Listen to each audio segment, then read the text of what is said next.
Hi everybody, this is Meredith from the Witty Gritty Paper Co. And today we are going to be talking all about hand lettering with chalk markers. So if you've never heard of a chalk marker, here it is, basically they're like the sort of oil-based paint pens. You may have heard of those. I know Sharpie makes them and some other companies. They're sort of built like that. They've got like an ink tank. You can sort of hear it. They've got sort of a rounded tip, at least this one does, and they feed the ink out, and you have to like depress them a bunch when you get them to get the ink going. So they're built sort of like those oil markers. But what's really cool about them is that first of all, they work on all like non-porous surfaces, so you can use them on glass, chalkboards, obviously. You can use them on, I use them on stick-on vinyl to mark SKUs in my stockroom. And I've also used them on plastic. Actually, let me grab an example here. They are really cool for labeling. So this is a container and it's got coffee grounds in it. And they are tiramisu flavored coffee grounds. And I wanted to remember what flavor was in this because I have a couple different flavors and a couple different bins. So I just grabbed my chalk marker and I wrote tiramisu on it. And now I know which one is which. So if I wanted to change what was in it, the flavor, I could just grab a paper towel that was damp or a damp tea towel and just wipe it right off. So in addition to being a cool art supply, they're actually very useful around the house. So let me introduce you to the markers that I'll be using today. Here we go. So this is two different sets. Both of them are made by the Chalkola company, and full disclosure, the Chalkola company did actually approach me a couple months ago and asked me if I would review their markers for them. And this video is not sponsored by them, but I agreed to review them, so we're sort of rolling that in here with what we're doing, and these will be the ones that I'm using today. Now this is a set of 16, I think 10 are just normal colors and they're like 6 metallics or something. And then there are these really big ones, and these are chisel tipped. I'm not going to be using this pack today. I think that these are better suited for windows. You can like cover a lot of square footage with them because they're really large markers. I'll take one out. They're really big. So yeah, so we're not using that today, but I think that for windows that would be much easier than these small ones. But we'll be using the smaller set today. And I'm going to be doing a chalkboard. I'm having a party in a couple weeks, and the location is kind of hard to find, so I wanted to make a chalkboard sign that sort of tells guests that they're going in the right direction, sort of guides them to the final destination. But before I dive right into that, let's talk about style, right? So chalk markers, I think, look best as far as a design point of view. I think they look best when you choose something that is sort of in between traditional sort of school chalk lettering, which is very cool, and monoline lettering. And monoline lettering is also very cool. It's much more recent of a style, but it's very cool. If you've never heard of it, feel free to just Google image search it and you'll sort of see what I mean. You've probably seen it before, but just didn't know what it was called. So what I'm going to be doing today is sort of a mix of those two styles. So let me grab some inspiration pieces here. And most of what we're talking about today is very applicable to just hand lettering in general, not just hand lettering with chalk markers. So first things first, when you know you're doing a chalkboard, it is usually best to sort of actually concept your design instead of just going right into it. So I have some postcards here. So this is one of my absolute favorite ways to find inspiration for lettering. Some of the things that are good are like vintage tins or vintage advertisements. Sometimes if you go to garage sales or flea markets or antique stores, you can sort of see those kinds of things. And I think they are awesome for finding inspiration. So like, for example, this one on top, this Muir Woods one, I love the swoop of the writing. I love the way that they did the T and the G here. But it's providing some very interesting inspiration for me. And like the San Francisco one right behind it, see, this is very different. There's just one typeface. It's kind of hard to see. Very pale, very modern. So that's another way you could use these as inspiration. Almost all of these are on the West Coast. Here's one. This is interesting with the sort of the line above, line below, text here. You've got sort of a swirlier one here. So anyway, if you are not really sure where to start and you don't consider yourself much of a letterer already, these are great places to look for inspiration. And after you've sort of concepted out what you want your chalkboard to look like, I think that it is a very good idea to do a sketch. So I will fully admit that I'm one of those people that sort of rolls my eyes when people say, oh, I should sketch it out first. Like I always say, I'll just eyeball it and it'll be fine.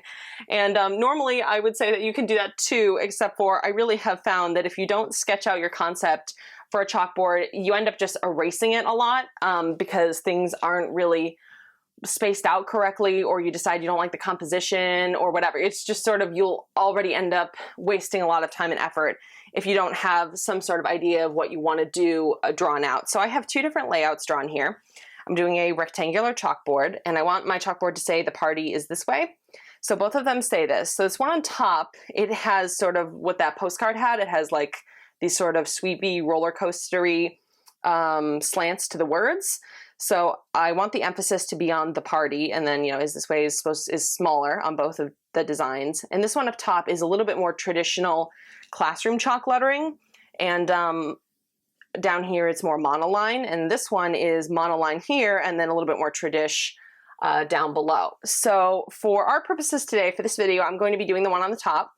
If I don't like it, I may decide to wipe it all off and do this one, but I'm thinking that this is going to be the winner for this particular purpose.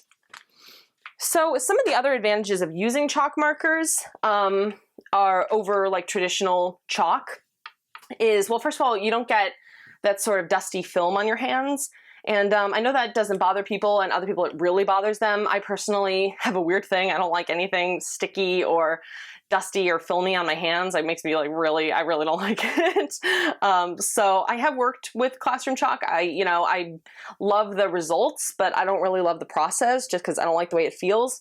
And I also don't like the way it sounds. And that might sound weird to say, but I don't like the sound of chalk rubbing against chalkboards. So I prefer chalk markers for that reason. And I also generally prefer them over paint markers because they're not permanent. So I can erase and change my mind in the middle of a project. So some other advantages to them. And I kind of forget what the price range is on these. I know that these ones are like one of the best selling ones on Amazon. I don't think they're too bad. I think they're both packs are under 20, so they're not too bad. And they last a long time. So here is the chalkboard that I'm working on today. I know it's kind of big and it's gonna fill up most of the frame here. I can zoom out a little bit, but I'll try to make sure that you guys can see what I'm doing. And let me refocus the camera again, just so we're good. Okay, so I've already gone ahead and drawn out a few guides for my piece. So here is my guide for the first word, second word, and then the rest of the wording down here.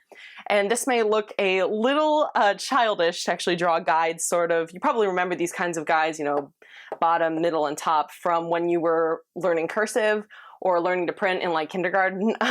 You've probably seen them before, but they're basically to make sure your uppercase and your lowercase letters are all proportionate and look good.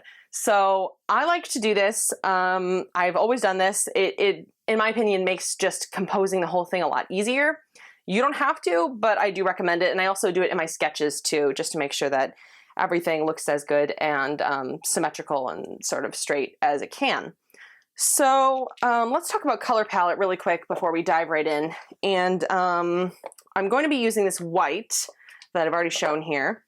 And I'm also going to be using two other colors. I think that most of the best chalkboards, like the prettiest ones, the best composed, only have about 2 or 3 colors. So that's totally up to you, of course, personal tastes, but I'm going to be using 3. I've got my white, which is sort of my neutral, and then I've got 2 other colors here. I've got a light blue and I've got a purple. And I'm choosing these 2 because I know for a fact that they show up really, really well on this chalkboard. One thing, a side note about these markers, is that I have noticed that some colors really show up better on different surfaces. So for example, the pink and the yellow in this set here, both of them look awesome on glass and they look really good on the stick-on vinyl I use, but they don't really show up as much on my chalkboard. So that doesn't bother me too much. You know, I still really like them because I love the way that they turned out on the other surfaces, but it's just something to know, is that not every color will work equally well on different surfaces. So I'm picking these because I know they are very opaque and turn out very well on the chalkboard surface. So I'm going to be doing the whole demo of this piece. I'll fast forward the footage so you guys don't have to worry about watching through the whole thing. And remember that most of these tips are very applicable to just hand lettering in general, not just with the markers. So let's get right to it.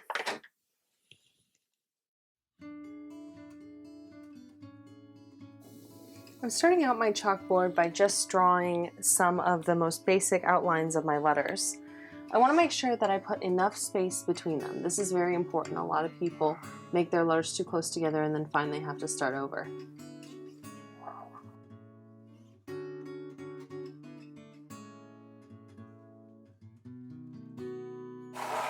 Once I have the most basic forms of my letters done, I'm going to go ahead and erase the guides.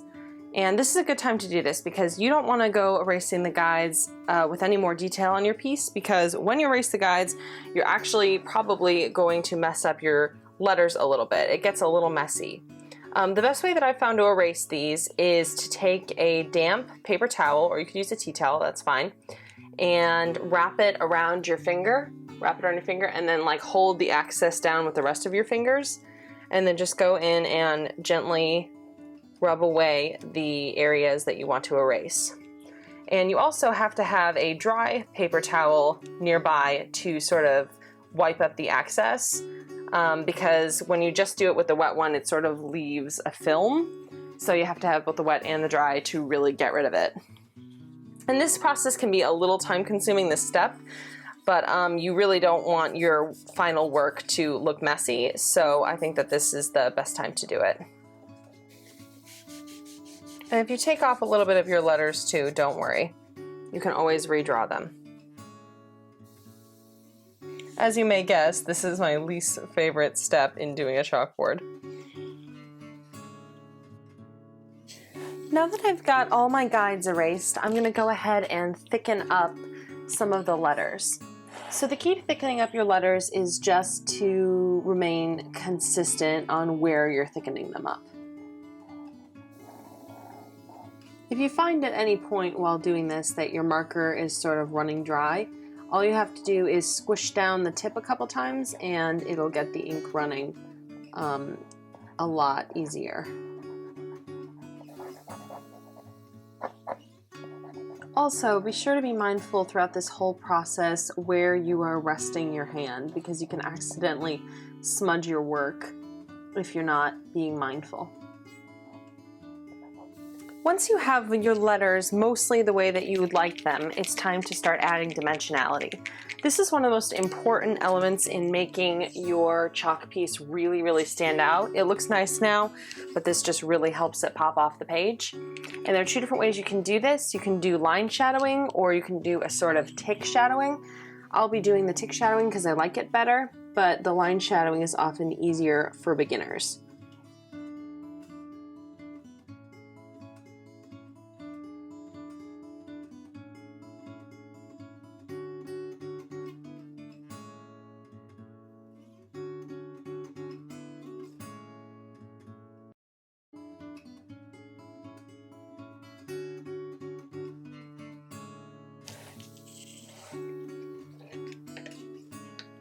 The last finishing touches to any chalkboard are the space fillers. And these can be as simple as overdone as you want.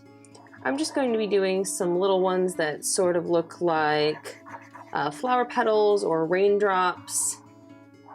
And I'm going to be putting them in the areas where I feel it just looks a little visually unfinished. And once again, you want to be careful at this stage not to drag your hand in any of the work you've already done.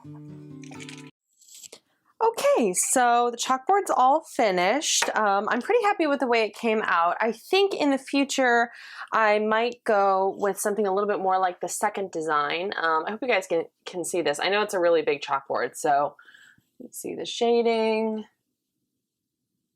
I added a lot of flourishes. I veined them a little bit. I drew some circles on the ends of the flourishes. So I'm pretty happy with it. I think that it's maybe a little hard to read. That would be my only thought, but I am happy with it. And it was a lot of fun. These are great afternoon projects. Anything with the chalk markers is a great afternoon project. So I want to thank you so much for watching. If you have any questions, be sure to leave them for me in the comment section. I will leave a link to these markers, both sets of them, in the description below, just in case you wanted to check those out. And as always, I would love it if you would thumbs up the video and hit the subscribe button if you like this kind of content and want to see more of it. And I hope you have a wonderful day. Thank you so much for watching. Bye.